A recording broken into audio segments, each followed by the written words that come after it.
we are joined by a very special guest speaker, historian Tom Segev, who has traveled more than 7,500 miles across the globe to be with us here tonight. As an historian, Tom is known for his probing questions into the prevailing assumptions of Israel's official history. His work draws on untapped archives, personal diaries, and declassified documents that deconstruct and illuminate the complex and uneasy relationship between Israel and the Holocaust. You'll hear more about and from Tom shortly, but first I would like to acknowledge a few other people and tell you a little bit more about the Holocaust Living History Workshop. I'd like to extend a special and very grateful thanks to Bill and Michelle Larac and Jeffrey and Marcy Krinsk, the generous sponsors of this evening's program.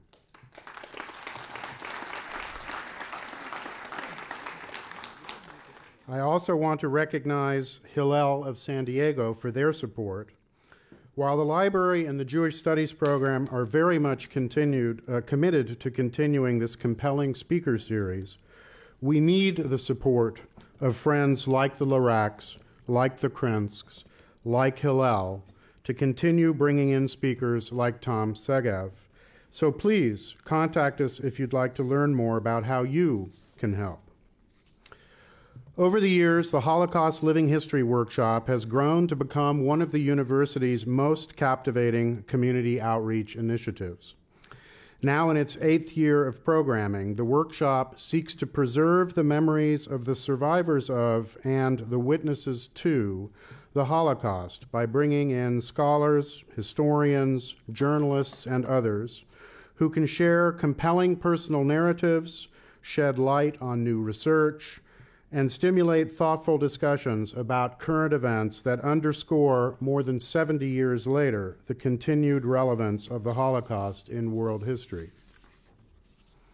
The workshop also plays a critical role in linking our students, teachers, area Holocaust survivors and their families, and members of the community through the USC Shoah Foundation Visual History Archive, the world's largest collection of testimonies by Holocaust survivors.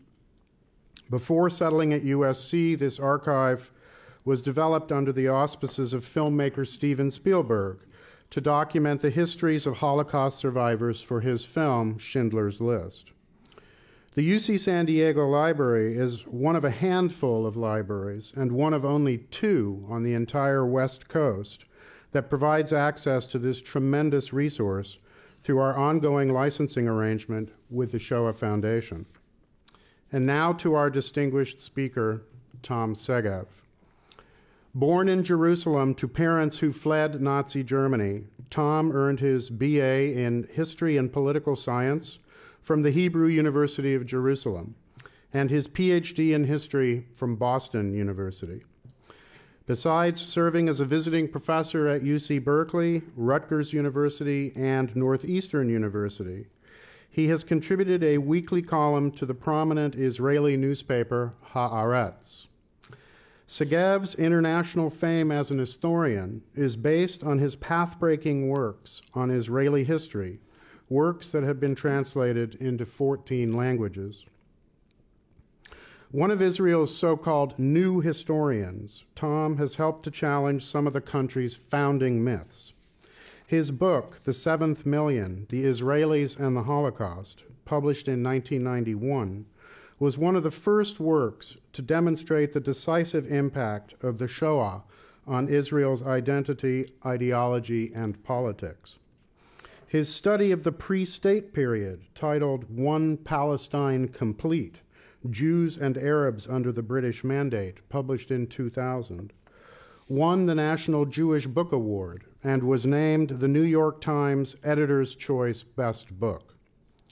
Tom's other noted works include 1949, The First Israelis, 1967, Israel, the War, and the Year That Transformed the Middle East, and most recently, Simon Wiesenthal, The Life and Legend.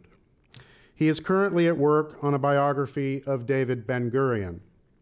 It is a pleasure and a privilege to present Tom Segev in the concluding Holocaust Living History workshop of the current academic year. Please join me in welcoming him to the podium.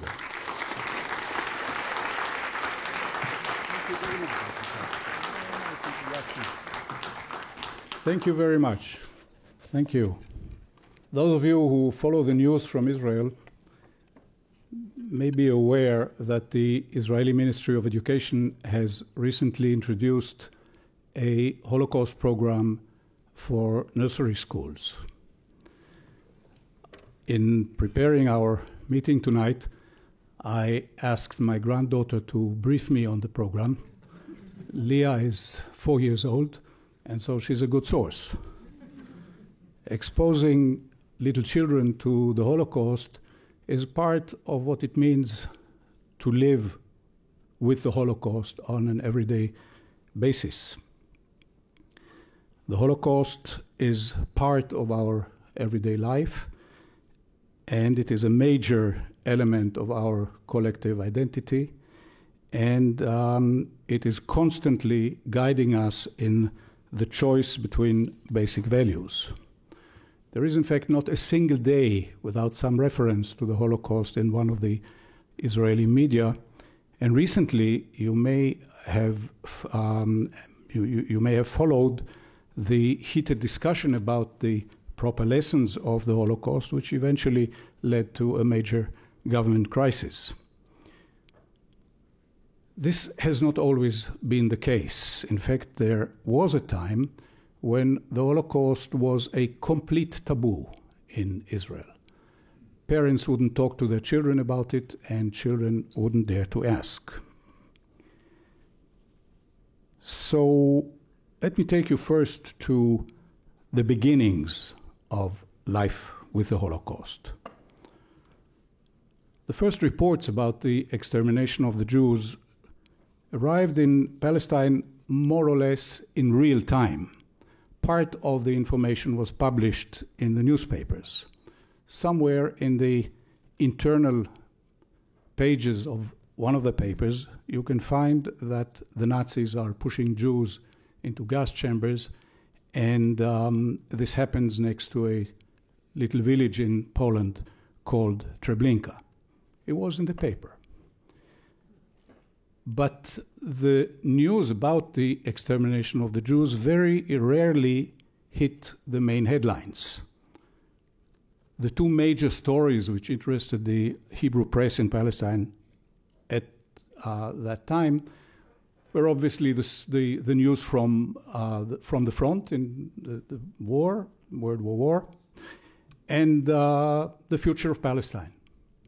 The story about the extermination of the Jews was treated like a local angle of the real big story. The assumption was that the only way to save Jews was by defeating Nazi Germany in the war. When you look at the newspapers today, you get a strange, awkward feeling. In fact, after the war, newspaper editors were asked about it, and they said that they were unable to internalize the magnitude of the horrors. They were unable to verify it. They felt a responsibility not to cause unnecessary panic. And perhaps they also felt that the public is not really interested in that story.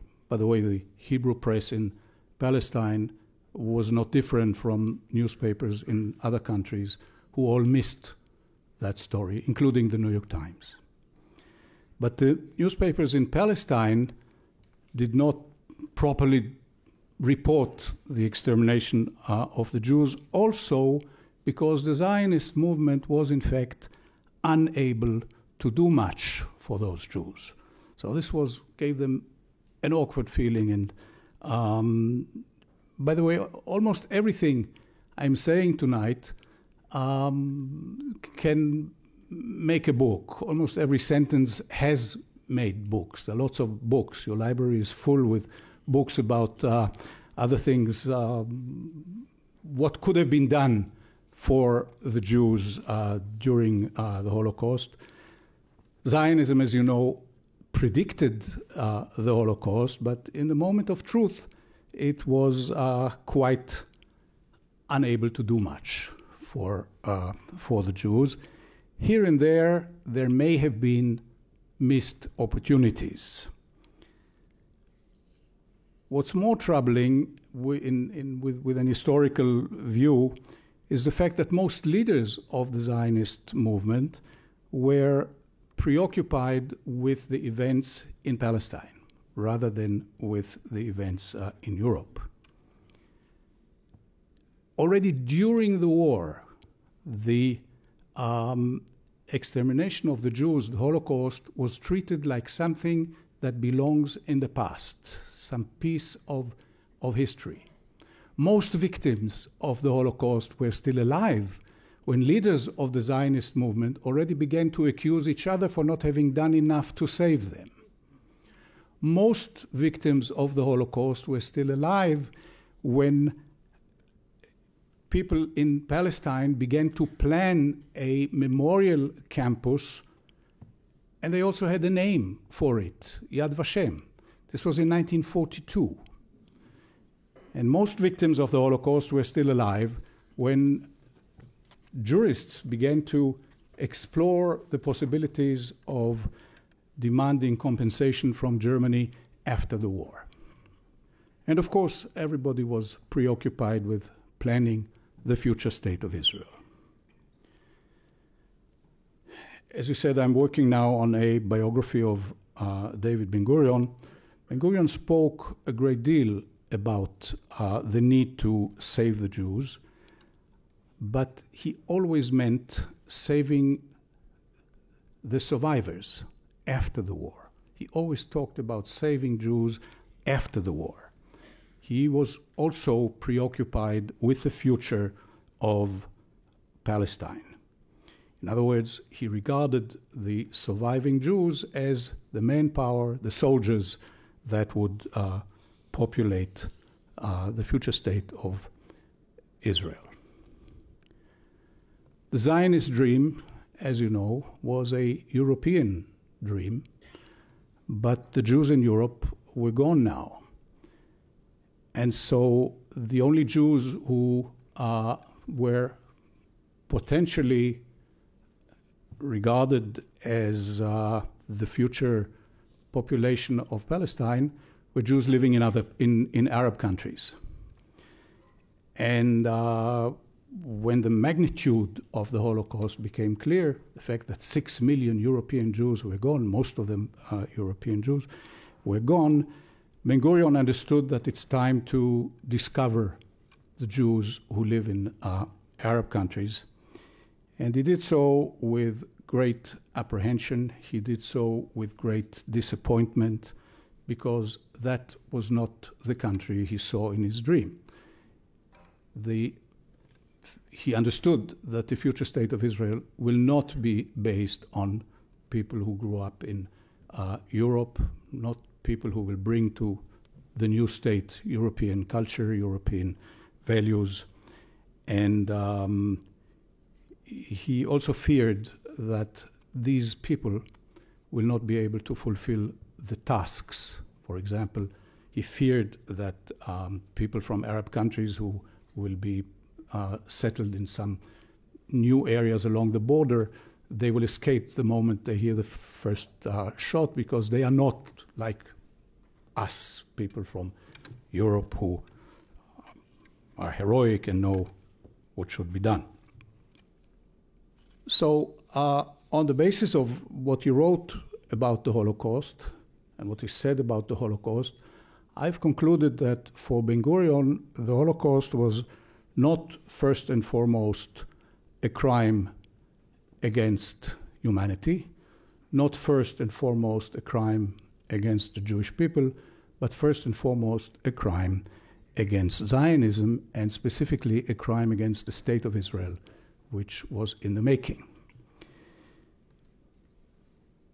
With which we arrive at the 1950s and to the period of the Great Silence, the guilt feelings, and the shame. In this connection, I've often thought about a woman I know next to nothing about. Her name was Rivka Waxman, and she was one of the first Israelis, a new immigrant from Poland. It's been almost 25 years since I first heard that story, and although it had been repeated very often in various languages, nobody came up to me and gave me any information about Rivka Waxman, and so I'm repeating the story the way I first read it. It happened on one of the first days of 1949, a few months after the independence of Israel was declared.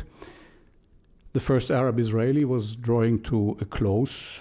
It was one of Rivka Waxman's first days in Israel. She went out shopping on Herzl Street in Haifa, and suddenly she noticed a soldier who emerged from a jeep and approached the ticket office of a nearby movie theater. And Rivka Waxman cries out, "Chaim!" And the soldier stops, and for the next few seconds they stare each other in disbelief. The soldier was Chaim, and Rivka Waxman was his mother. They had not seen each other for 8 years or so. Last time she saw him, he was 14. She thought that he perished in the Holocaust, and he also thought that he will never see his mother again. A popular afternoon newspaper published the story on the same day. Indeed, it had symbolic value, and this is why I keep repeating it also to you, because thousands of people, young and old, had been torn from their loved ones during the Nazi occupation of Europe and never knew what had become of them in the forests, in the camps, in the ghettos, in the deportations. And in Israel, they found each other purely by chance, by word of mouth, by ads in the newspapers, and also thanks to a heartrending radio program called Who Recognizes, Who Knows, Mi Makir, Mi Yodea. And I'm now talking to you about my own childhood in Israel, and I can tell you that among the voices of my childhood, I can still hear those names of people looking for relatives coming over the radio. Aryeh Leibovich, what's his name? Leibush. Aryeh Leibush Rabinovich, now in Kibbutz Hazorea, formerly from Lodz, is looking for his brother Aaron. Hopefully somewhere they will find each other. All were recent immigrants on the threshold of a new life. I guess that life after the Holocaust was not easy for Rivka Waxman. It was not easy anywhere, but it was particularly difficult in Israel. Many of the survivors felt guilty for having stayed alive.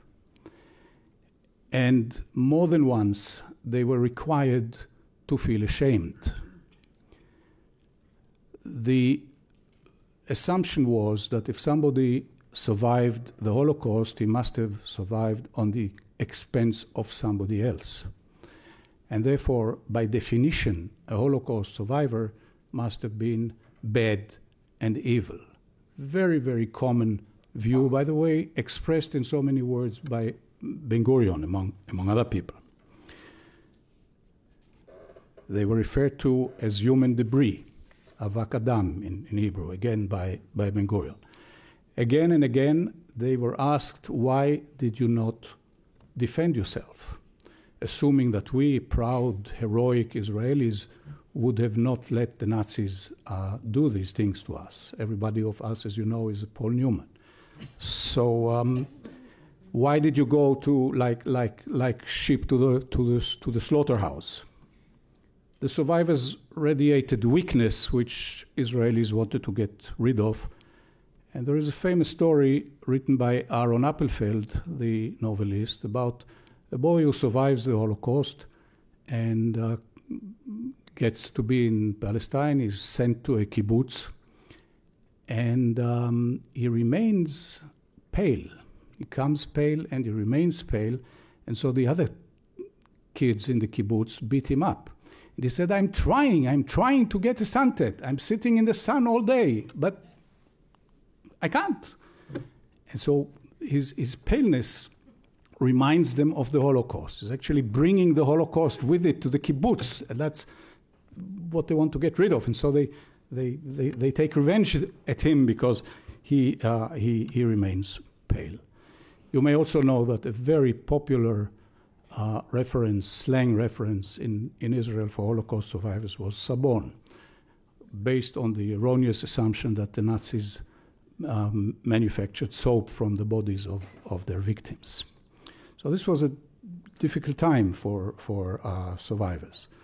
They were also constantly asked, why didn't you come earlier? Why did you stay? Why didn't you see the Zionist light as we did? In other words, accusing the victims for being part of what happened to the Jewish people. And nobody wanted to hear the stories. And very often, their stories were not believed. This is a famous story of another boy who comes to Palestine and tells his relatives that in the camp he was whipped by the camp commander 80 times. And his relatives don't believe him. They say, if you were whipped 80 times, you would be dead. So you're making it up. And this he later described as the 81st blow.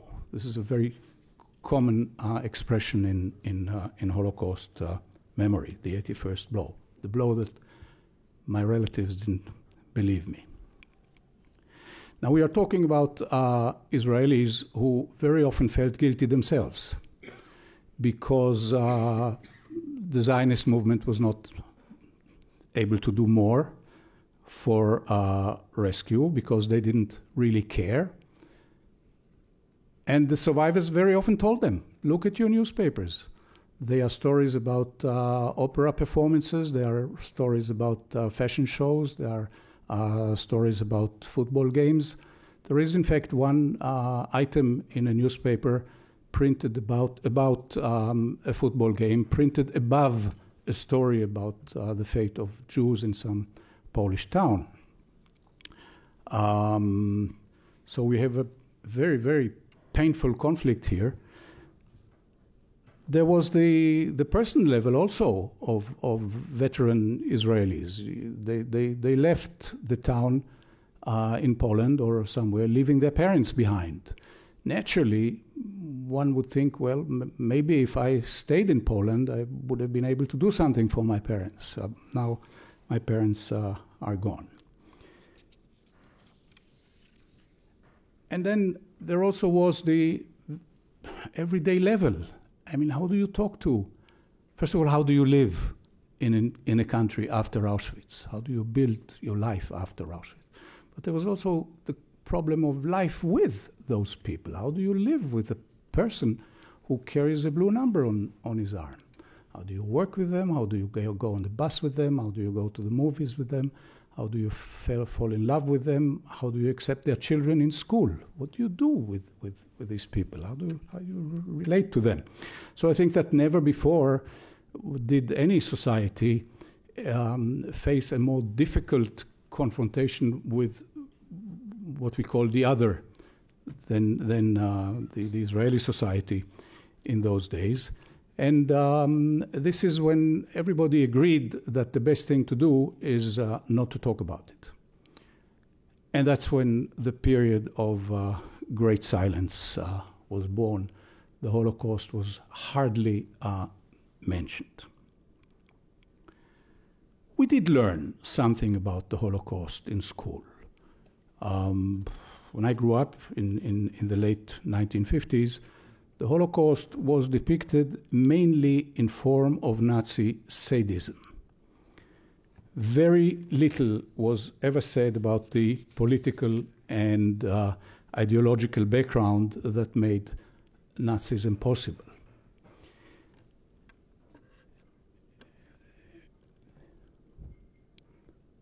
we were given to read books by a writer called Katsetnik. The pseudonym of that writer was Katsetnik. And I later had to realize, unfortunately, that much of it was pornographic. Katsetnik described acts of sexual assault, acts of cannibalism. And when he later appeared as a witness in the Eichmann trial, he described the Holocaust as something that happened on another planet. In other words, outside the realms of history, outside the limits of responsibility of human beings, and beyond any political responsibility, particularly. Now, we were told a great deal about the heroism of the ghetto fighters, and we were also told a great deal about Jewish collaborators with the Nazis. The first were meant to make us proud, the later were meant to show us that Holocaust survivors are evil people. And this went on about until 1960, and changed as a result of the capture of Adolf Eichmann, the Nazi official who dealt mainly with the organization of the extermination. He was abducted by Israeli agents in Argentina, brought to Jerusalem, stood trial, and for many Israelis, this was the beginning of victory. We began to feel that we are actually defeating the Nazis. We are punishing the Nazis. We are revenging. And the survivors, for the first time, found themselves in a position where the country was interested in their story. The country needed their story, needed them as witnesses. And looking back, the trial really became the beginning of therapy for an entire country. And what we did was exactly what therapists suggest, talk about it. So we began to talk about the Holocaust, began to be interested in the Holocaust. And at this point, the big silence cracked and was broken. And the Holocaust became into what it is today, as I said, a very central element of our collective identity. You can show how this happened gradually on many spheres, but one of them is when you follow the development of school system. The Holocaust, as the Holocaust was taught in schools. Every year, more hours were devoted to the Holocaust. And today, as I said, they already teach Holocaust or talk about the Holocaust in nursery schools. So here's what I learned from Leah, or rather from an email which her parents got from telling them what Leah would expect on Holocaust Day. At 10 o'clock, we have the national siren. The whole country is paralyzed, nothing, everybody stands still. And this they will also do with the children. And then the children will be encouraged to talk about their what they did during the Passover vacation, which precedes Holocaust Day. Many of them will have taken trips with their parents, so they will be encouraged to say how beautiful it was, because we have a very beautiful country, our country. And then they will be told that not all children are so lucky to have a country, because there were bad people who prevented these children and their parents to come and live in Israel and have such a beautiful country. But at least they fought back, they resisted, and they won. The victory, the evidence is our country. That we have this beautiful country. This is our victory, so we won. And we stand still in memory of those children. By the way, in the email it says, should one of the children specifically ask what is a Nazi, we will tell them. We will tell them that Nazis are bad people who killed Jews. And the children will understand it because in Jewish history we have other bad people who killed Jews, like Pharaoh. They've just been talking about Pharaoh before the Passover vacation, so this will make sense. Now, the collective Holocaust experience in Israel today is a childhood experience. Obviously, it happened 70 years ago. There are about 200,000 Holocaust survivors living in Israel, and they experienced the Holocaust as children. Consequently, the Holocaust is very often depicted as a crime against children. You have many Holocaust memorials, children memorials, and so on. Now, there are polls taken in Israeli schools, and it turns out that if you go to a high school today, 8 out of 10 high school kids will tell you, yes, I am a Holocaust survivor. Why are you a Holocaust survivor? You were born in Israel, your father was born in Israel, your grandfather was born in Morocco. What makes you a Holocaust survivor? I'm a Holocaust survivor because of the magnitude of the experience, which that's what makes us into Israelis. And there are about 20,000 Israeli high school kids who travel to Poland every year to visit the German extermination camps in Poland. And this is interesting, first of all, to me, because it's not a free trip, and it's very expensive. In other words, 20,000 Israeli families every year spend about almost $2,000 for their children to see the camp. And if you have 2 children in school, then it's quite a lot of money. So the commitment to this identity, I think this is being shown here. The identification with the Holocaust becomes deeper and stronger all the time. It now includes also, as I said, people who originally come from Arab countries, or their ancestors come from Arab countries. It includes Arabs, Israeli Arabs. And it includes ultra-Orthodox Haredim, who, as you know, have a problem with God and the Holocaust, but they have also become in recent years part of that same national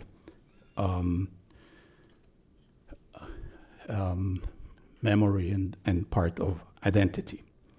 And now we get to the more sensitive part of the story. The Eichmann trial laid down the foundation for Israel's official Holocaust memory.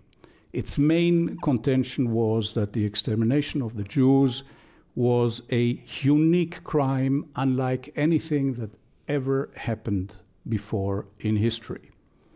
The uniqueness of the Holocaust was to add force, indeed to dramatize the separate identity of the Jews as a nation in accordance with the Zionist ideology, which, as you know, is the existential ideology of Israel.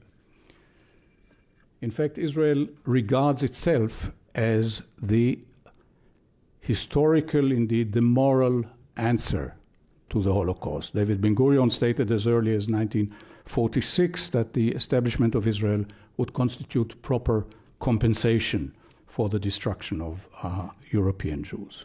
It also states as much in the Israeli Declaration of Independence.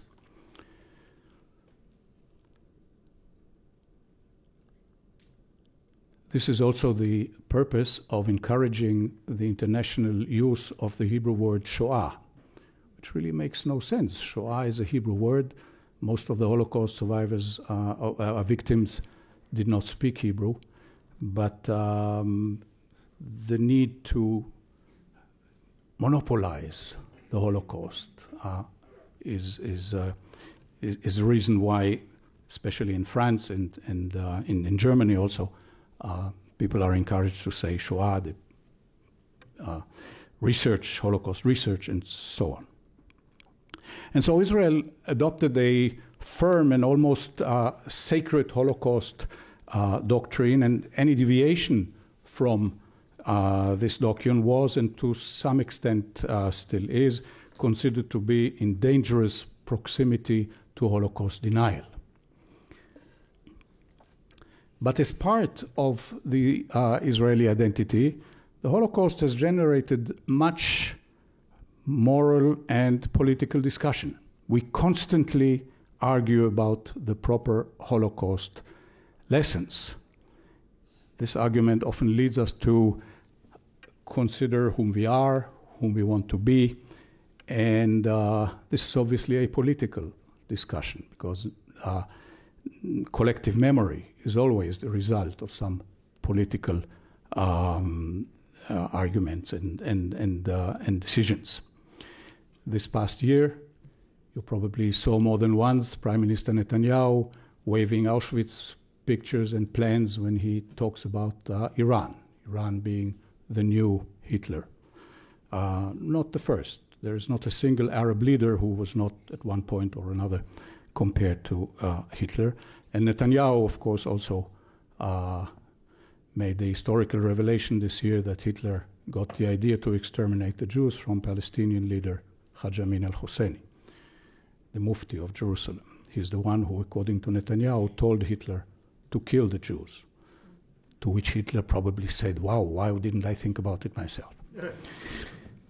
And on the other hand of the political spectrum, these few weeks ago, the Deputy Chief of Staff, General Yair Golan, said in a Holocaust ceremony, memorial ceremony, that when he looks at the Israeli society today, he sees signs which remind him of the German society in the 1930s.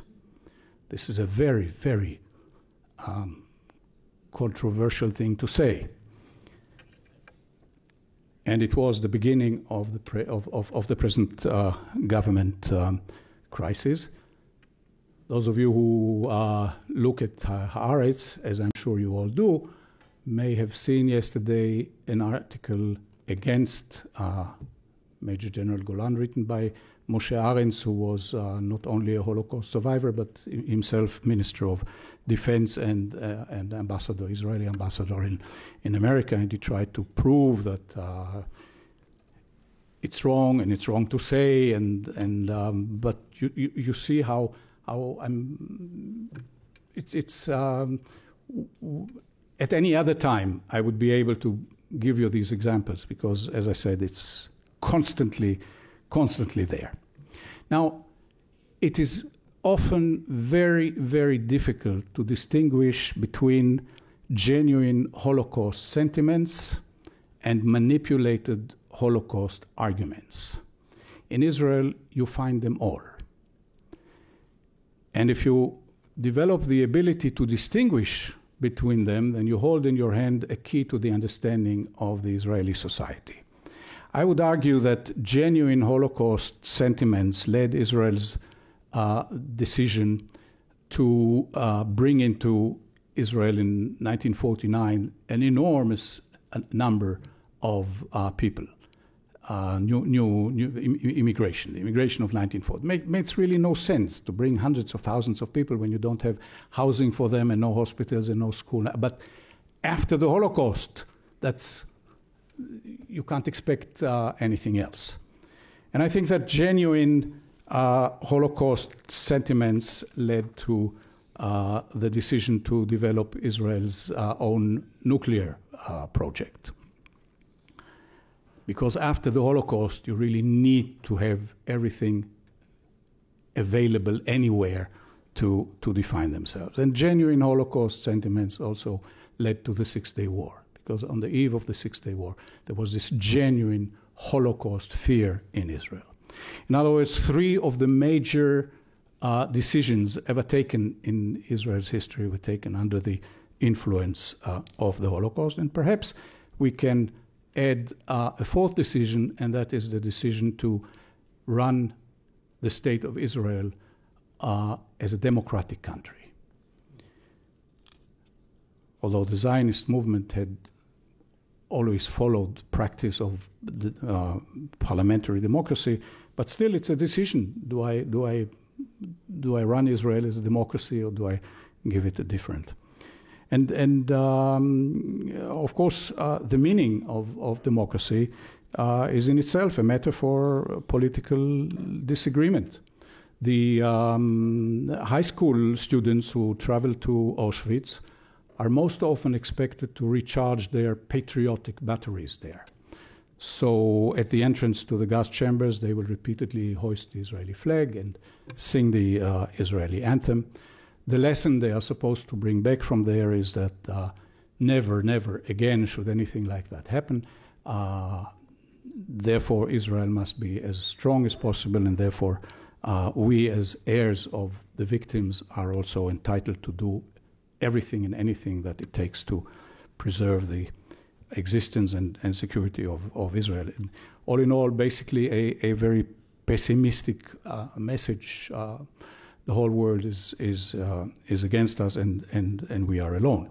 Now, not surprisingly, for a deeply divided society like Israel, some schools also expect their students to recharge their humanistic batteries in Auschwitz, and there is a humanistic interpretation to the Holocaust. The Holocaust as a warning against racism and protection of human rights.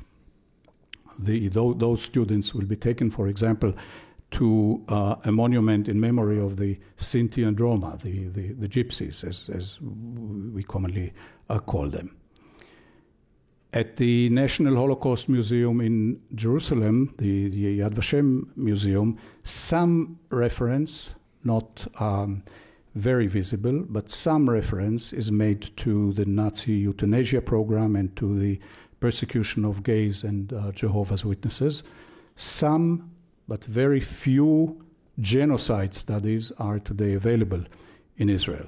Again, only last week, the argument broke out again in connection with an academic conference dealing with the genocide to be held in Jerusalem.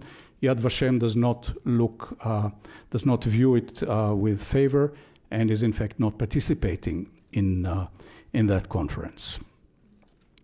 So this is something which we also constantly argue about. What is the Holocaust and what is genocide? Yehuda Bauer, Israel's most senior Holocaust scholar, has ventured to rethink the uniqueness of the Holocaust in a book which he wrote, the English title of which, in fact, is Rethinking the Holocaust, while the more prudent and less provocative Hebrew title is simply Thoughts About the Holocaust.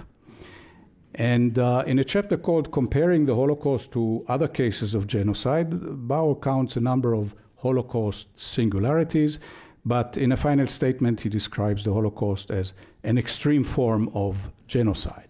And this is as far as one may go officially in Israel. Outside Israel, the subject has been taken further. One particularly interesting voice to me came from the late Simon Wiesenthal, largely known, as you know, as the Nazi hunter.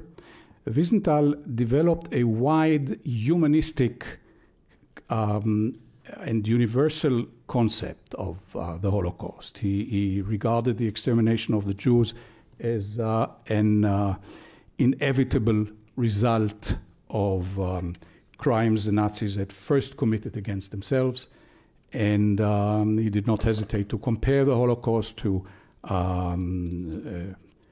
other forms of genocide committed after World War II, such as in Cambodia and in Rwanda and the Balkan Wars. I find that all too often the Holocaust is being used too loosely for the sake of ideological and political arguments. And this is true also in Israel, on both sides of the political spectrum, right and left. And that is also my view concerning any comparison between the Nazi occupation policies and Israel's oppressive policy in the Palestinian territories. I do, however, respect Simon Wiesenthal's approach to the universal and humanistic lessons of the Holocaust. I think that young people in uniform anywhere in the world, including Israel, should be told that they may receive orders which they must not obey. These are manifestly illegal orders. And if they do obey such orders and commit war crimes, they might find themselves in jail even half a century after the act. This notion is, of course, so crucial because, unfortunately, crimes of war have not stopped after the Holocaust. The legal system in Israel obliges a soldier to disobey a manifestly illegal order, including in combat situations. And the soldier is expected to realize, to be decent enough to recognize that that the order he received is the illegality of the order. Obviously not an easy thing for an 18-year-old person to do. And this, to me, is the most significant lesson Israel learned from the Holocaust so far. There are others which we still have to learn. And if you follow the news from Israel, you know that we are going through a very difficult period these days, so much so that threats to democracy often seem a graver danger than threats from the outside.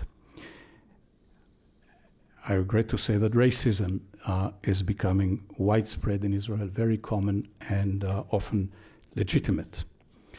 And so it needed an army general and deputy chief of staff of the army to warn us that we are drifting away from the original ideas of democracy and human rights. Even in the past, we have not always respected these ideas, but most Israelis have regarded them as the major, as the most appropriate lessons of the Holocaust. Many of us still do, but not enough. Thank you very much.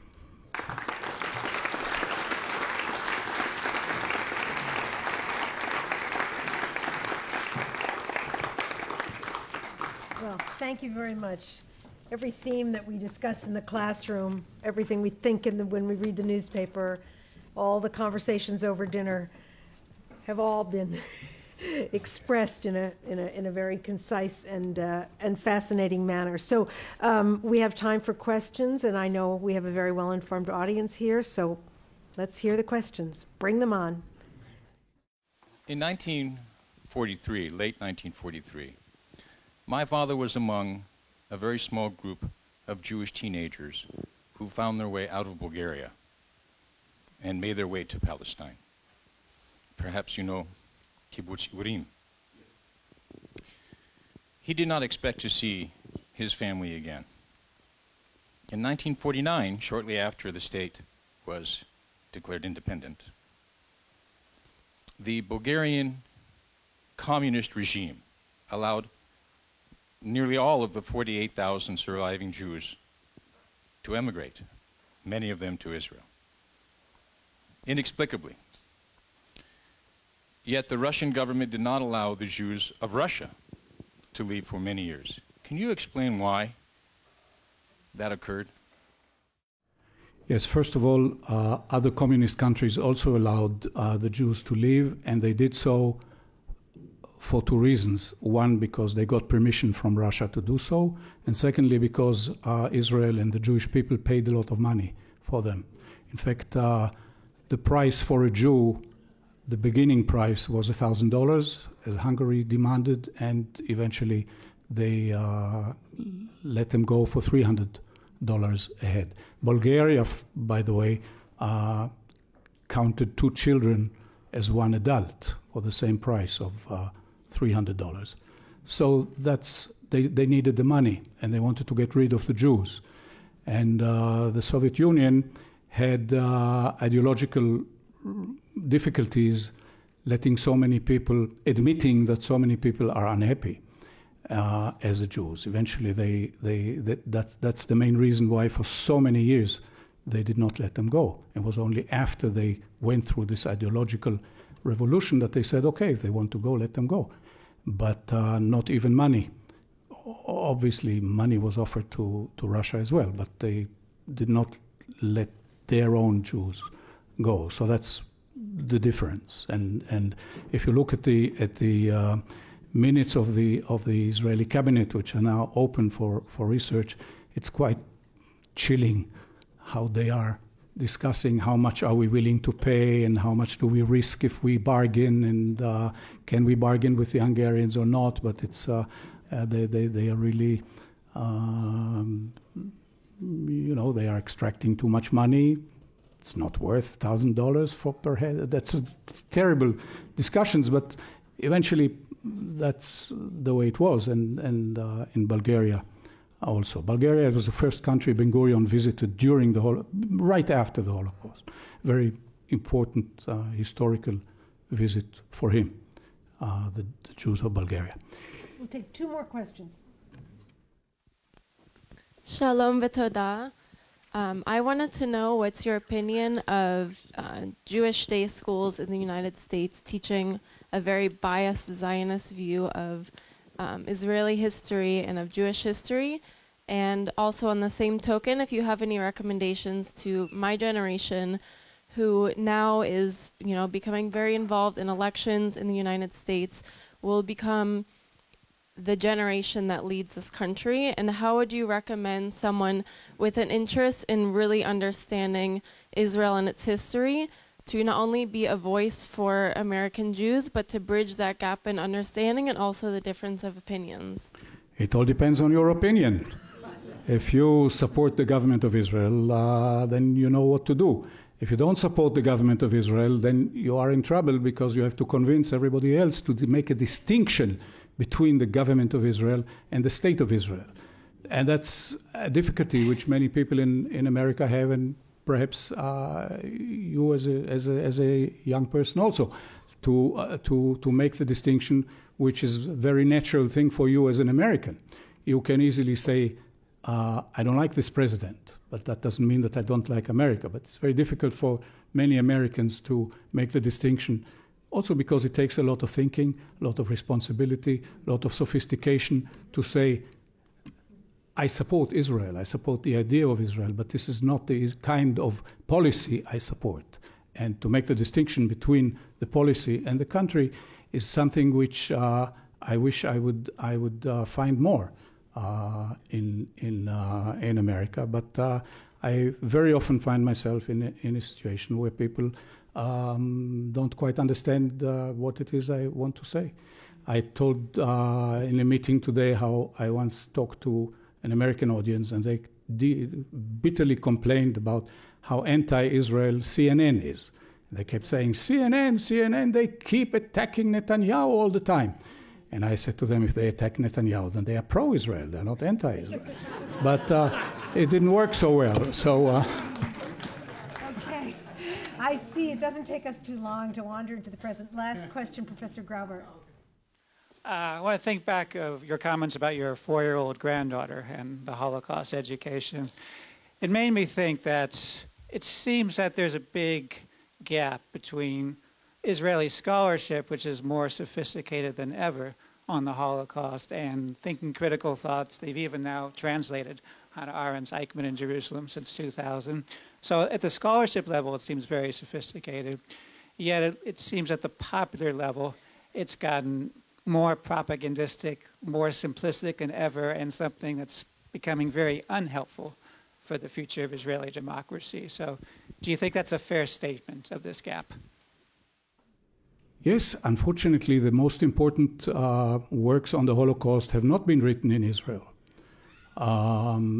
actually, the most important book that today exists has been written by a professor who left Israel, and that's Shaul Friedlander, who spent many years at UCLA.